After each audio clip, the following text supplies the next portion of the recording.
ताई की राम राम। अगर कोई कदर ना करे तो आप को कौन से तरीके अपनाने चाहिए? जब रिश्ते भी फलते हैं, समय की दशा बदलती है, हर रिश्ते हमारी आत्मा को घायल कर जाते हैं। जी हाँ, क्यों नहीं, जीवन चक्कर ही ऐसा है। कई बार काल चक्कर ऐसा मोड़ ले जाता है, किसी व्यक्ति के इतने समीप हम आ जाते हैं कि सबसे नज़दीक आ गया ये आदमी, तो हमारा मन उस इंसान के प्रति इस कदर झुक जाता है कि हम अपनी पहचान, अपनी गरिमा को धीरे धीरे खो बैठते हैं। और हम सोचना नहीं चाहते कि वो व्यक्ति हमें उसी आदर से देखता है जैसे हम उसे देखते हैं। और मोह जाल में सामने वाला हमारे प्रेम, हमारी सहनशीलता का लाभ उठाने लग जाता है और वह अपने स्वार्थ में, अपनी मर्जी से, अपने मोरों की तरह हमें चलाता है। और हम केवल डर में जीते रहते हैं कि कहीं ये रिश्ता टूट ना जाए, कहीं ये दूर ना चला जाए। लेकिन मेरे आत्म मन में आज एक दिव्य सत्य बताने के लिए आई हूँ। अगर कोई तुम्हारी कदर नहीं करता तो ये ब्रह्मांड के संकेत हैं। अब फिर तुम्हें भगवान से को पहचानने की आवश्यकता। अपने आत्म सम्मान की रक्षा करो, अपने अस्तित्व को स्वीकारो, अपने भीतर सूर्य को फिर से जगाओ। तुम्हारा जन्म किसी साधारण कारण से नहीं हुआ है। ऊपर वाले ने तुम्हें धरती पर विशेष उद्देश्य के लिए भेजा है। तुम्हारी आभा है, अगर कोई उसे देख नहीं पा रहा, दोष तुम्हारा नहीं है, उनकी दृष्टि की सीमा है। अब समय आ गया है कि तुम खुद को प्यार दो, जो दूसरों को प्यार दे रहे हैं, कि तुम उनको ऊर्जा अपने उत्थान में लगाओ ना, वही ऊर्जा। अब समय आ गया है, मुझे कोई फर्क नहीं पड़ता, ये कहना बंद करो और कहना शुरू करो, अब फर्क मुझे खुद से पड़ता है। अब बोलो अपने आत्म मन, क्या तुम तैयार हो गरिमा को पुनः स्थापित करने के लिए? क्या तुम पहला कदम उठाओगे जो ब्रह्मांड भी जो तुम्हारे साथ चले? क्योंकि जब आत्म सम्मान जागता है तब नक्षत्र में भी तालियां बजती हैं। खुद की वैल्यू को सबसे पहले समझो। यह कोई साधारण वाक्य नहीं है, यह ब्रह्मांड का नियम है। जो समय की कदर नहीं करता उसकी कदर कोई क्यों करेगा? अब सोचो, कोई तुम्हें कहता कि भाई चलो थोड़ा सा काम है, तुम बिना पल गवाए उसी के साथ चल देते हो।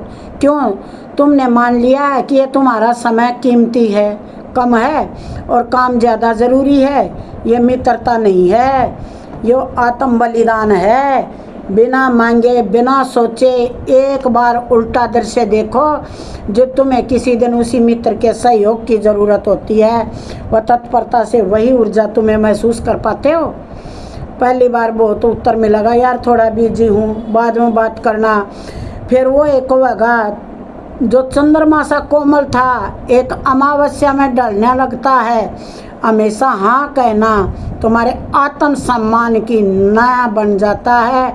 हर बार तत्पर रहना, सामने वाले को तुम्हारी अनुपस्थिति मूल्य समझने ही नहीं देता। देखो, तुम्हारे आत्म सम्मान यह कोई आरोप नहीं है बल्कि जागरण है। तुम किसी के इंतज़ार में रहो, किसी के छोटे से ही के लिए फौरन झुक जाते हो, जैसे तुम उसी पल जीने के लिए बैठे हो। क्योंकि जब तुम अपनी ऊर्जा का केंद्र, लोग तुम्हारी गुरुत्वाकर्षण शक्ति को खींचेंगे, ना कि तुम्हें हल्का समझकर हवा में उड़ाने की कोशिश करेंगे। याद रखो, जब सूर्य खुद को समझता है तब ही ग्रह उसकी परिक्रमा लगाते हैं। क्या तुम अपनी ऊर्जा, अपने समय पर अपनी भावनाएं यूं ही लुटाते रह जाओगे क्या? जब तुम खुद को फिर से वो आदर दोगे जिसके तुम सदैव हकदार थे। क्योंकि अगर तुम नहीं जगे तो कोई तुम्हें उठाने नहीं आएगा। तो रुको थोड़ी देर के लिए सही, पर रुको, तुम्हारे को तुम्हारी अनुपस्थिति महसूस करने दो। देखो तो सही, जब तुम तुरंत जवाब नहीं दोगे तो बेचैनी खुद गवाही देगी तुम कितने मूल्यवान हो। और हाँ, हर बात को तुरंत कह देना, हर भावना को पल में बांट देना, यह आदत भी आत्मा की चमक को धुंधला कर देती है। कम बोलो, लेकिन ऐसा बोलो कि शब्द ही ठहर जाएं। जब तुम्हारी बातें सीमित होंगी तब हर वाक्य एक मंत्र की तरह सुना जाएगा। कम बोलने वाला हर शब्द मूल्य बढ़ा देता है।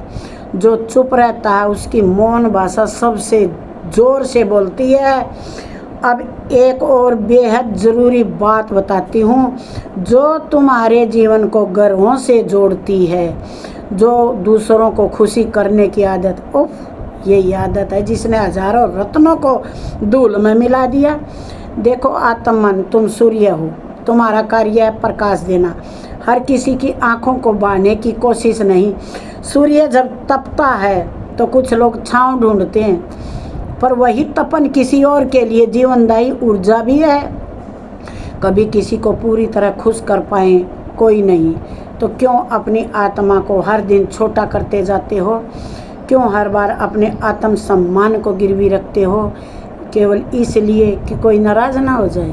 अब समय आ गया है खुद को संजोने का, खुद की ऊर्जा को बचाने का, कम बोलने का, कम दिखाने का, ज़्यादा असरदार बनने का।